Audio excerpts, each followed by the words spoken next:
dilakukan dengan seprofesional mungkin, dimasukkan dalam bentuk sebuah peraturan, lalu kemudian dijalankan dari mulai atasan dulu yang memberi contoh. Atasan dulu. Nanti kalau sudah atasan yang memberi contoh dan bersama-sama, maka insya Allah itu jalannya kemudian menjadi jalan yang baik. Saya tadi ditanya sama Pak Rahmat, kenapa negeri seperti itu? Intinya adalah kebersamaan dan atasan itu juga memberi contoh bagaimana kemudian kita juga totalitas.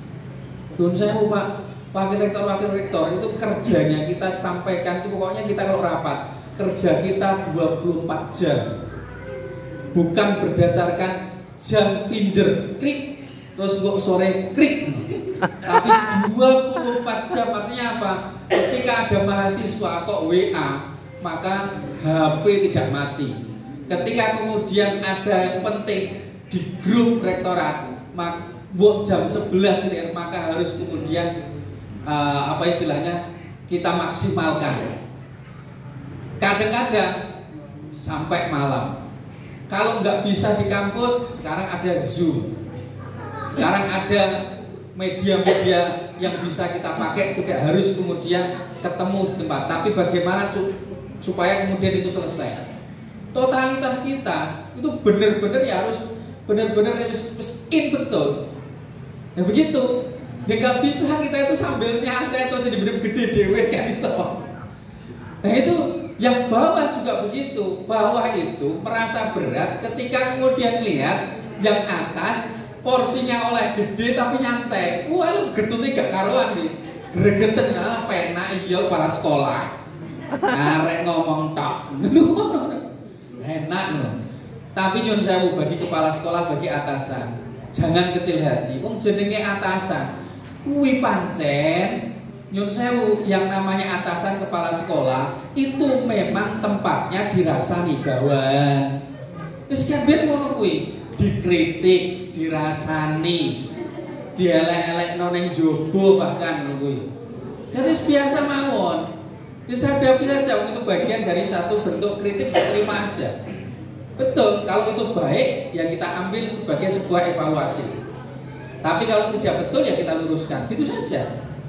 Nah, kalau itu bisa kemudian berjalan, maka tadi itu keikhlasan plus totalitas, maka akan terjadi yang namanya keajaiban. AS itu nih. Makanya ini kan contoh kecil sederhana, saya diundang di sini.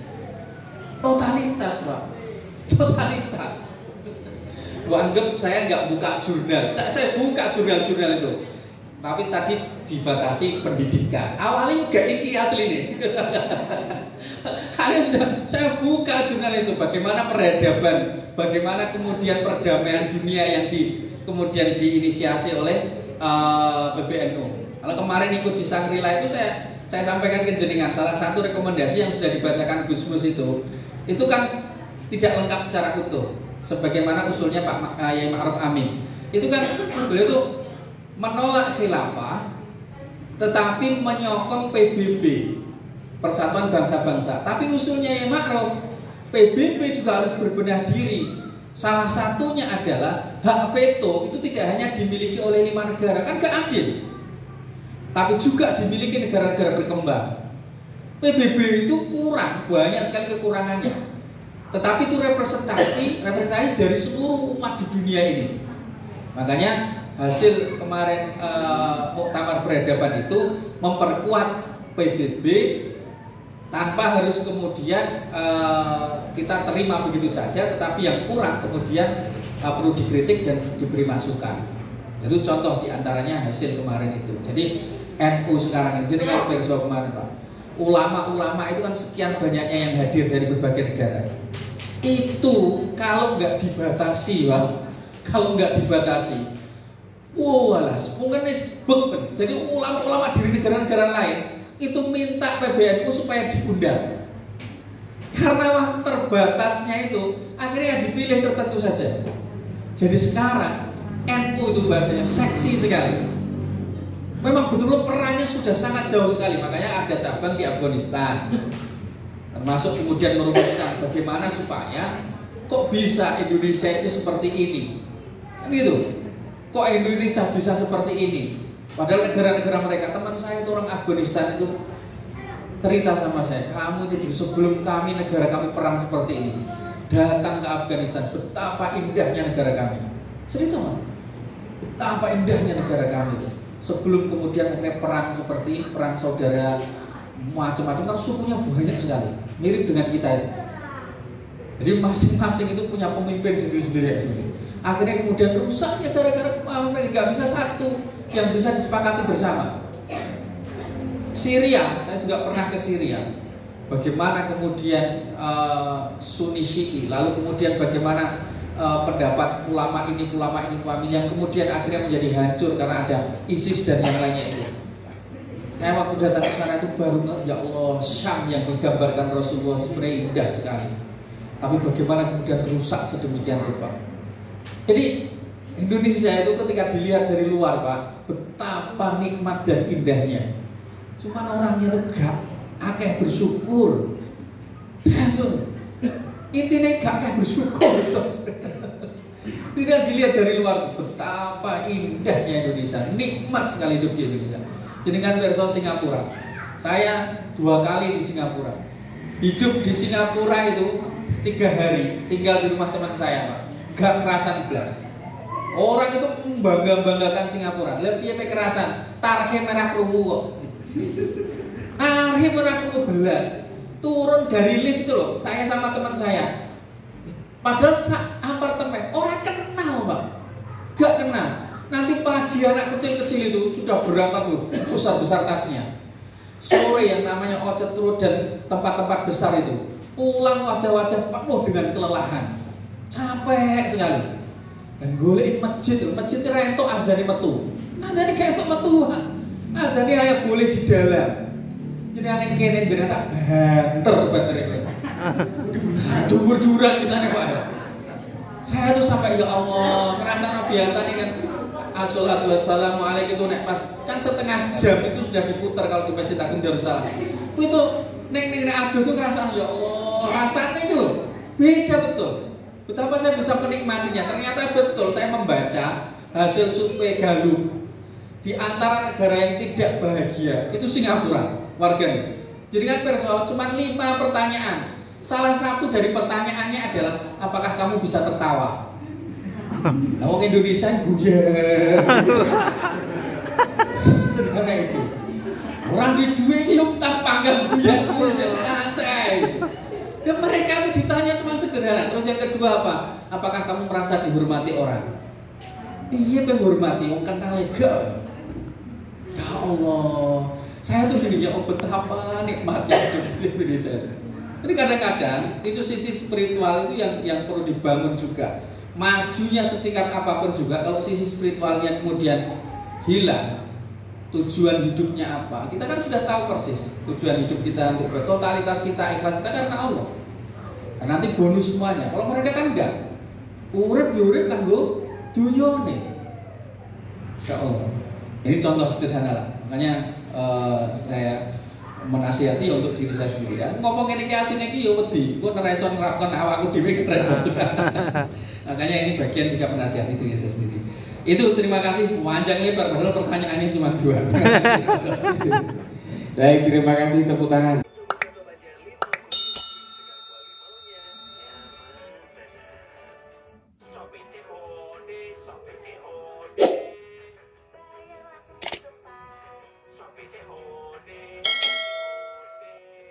Gurunya, kompetensinya. Maka 1 abad ini harus berubah. Berubah ini cara berpikir panjenengan itu harus berubah semuanya. Yang kedua, nyun sewu, tentu tadi ada yang namanya kemandirian secara ekonomi. Benar, sekarang ini sudah subhanallah luar biasa. Ada koin NU. Bagaimana koin NU ini bersifat produktif? Jadi tidak hanya membiayai dirinya sendiri, tapi juga dia bukan hanya sekedar independen, tapi sudah dependen. Dependen itu apa? sudah bisa ngurusi yang lainnya, ngurusi orang lain, bukan untuk dirinya sendiri. ONR itu luar biasa, luar biasa. Panjenengan bilang, kalau andai kanda, masalah ini sekarang sedang dirumuskan. Saya baca di PB itu unik sekali. Jadi terkait musyawarah untuk penguatan organisasi. Kan sifatnya sifatnya itu kan hanya tidak wajib ya, opsional. Itu memperkirakan andaikan itu ada kata-kata wajib. Satu orang itu 5.000 saja. Satu orang 5.000 saja, itu diperkirakan kalau jumlah total Nahdien 20 juta, maka satu bulan itu bisa meraup 100 miliar. Tapi itu belum tercapai. Nah, makanya sekarang beratnya MWC-NU bagaimana menghidupkan perekonomiannya yang sifatnya produktif. Saya Pak di ISNU gagal terus. Uniknya tuh gini, kalau individu sukses, tapi mengapa ketika organisasi gagal? Itu kami kemarin kami diskusikan. Besok itu ada beberapa opsi. Mengapa kita selalu gagal dalam bentuk organisatoris? Kalau individu, bukan apa saja mereka berhasil. Memang di organisasi saya di ISNU itu subhanallah luar biasa. Orang-orang tuh nyah betul. Saya tuh sampai kadang-kadang tuh kalau untuk aksi sosial itu luar biasa. Jadi terakhir kas kami itu kan mencapai sampai hampir 50 juta. Dan itu sama sekali nyun sewu tidak dari mana-mana kecuali dari dalam saja. Dari internal dari anggota saja. Kemudian satu, saya ingin menyampaikan kenapa kok mereka mau mengeluarkan, ini bagian dari bentuk saya sampaikan ke jenengan. Mengapa orang kok mau kemudian infak? Mengapa kok orang saya itu punya relawan? Sebenarnya bukan relawan, bahasa saya itu simpatisan. Padahal sesungguhnya orang ini kalau dirujuk lebih dekat kepada saudara kita, organisasi yang lain.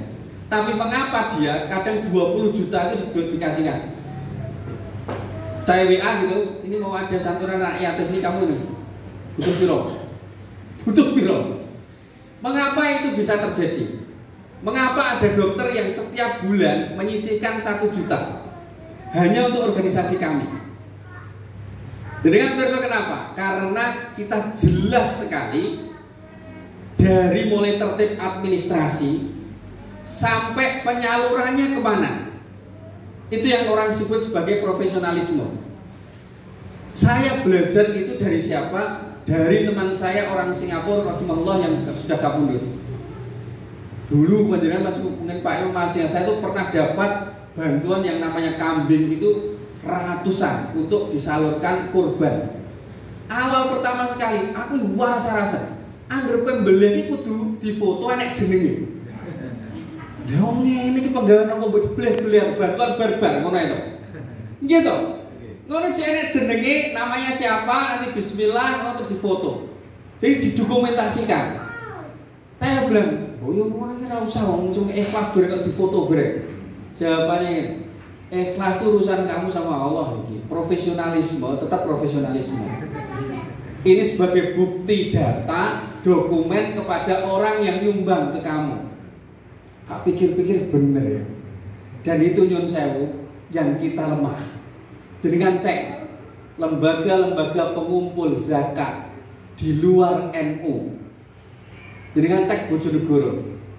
Wis tak sebut sithik Nurul Hayat. Jadi kan cek donatur iki sapa?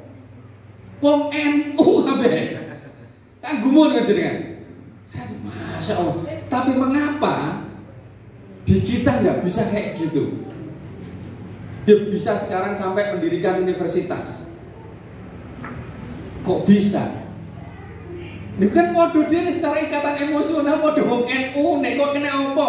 Sing ning NU mlebokne mek 2.000, sing kono kok iso 20 juta. Lagi kan aneh tuh. Jadi kan gak usah marah, NU dipertanyakan gitu loh. Jangan gak usah marah, coba dievaluasi diri kita sendiri. Yang saya karena akuntabilitasnya, profesionalismenya itu jelas. Jadi nyuwun sewu, ketika merumuskan sekarang PBNU itu tertib organisasi itu benar-benar sekarang ini rasanya beda. Betul-betul peraturan perkumpulan digodok betul. Sekarang yang namanya sewu LPTNU nggak ada di tingkat kabupaten perguruan tinggi, itu adanya di provinsi. Bagaimana kemudian lembaga pendidikan tinggi itu memang dikelola betul-betul maksimal. Sekarang bagaimana Ma'arif itu juga maksimal. Tertib organisasi, akuntabilitasnya jelas, profesionalisme jelas. Itu benar-benar terasa satu abad NU menjadi dikdaya NU.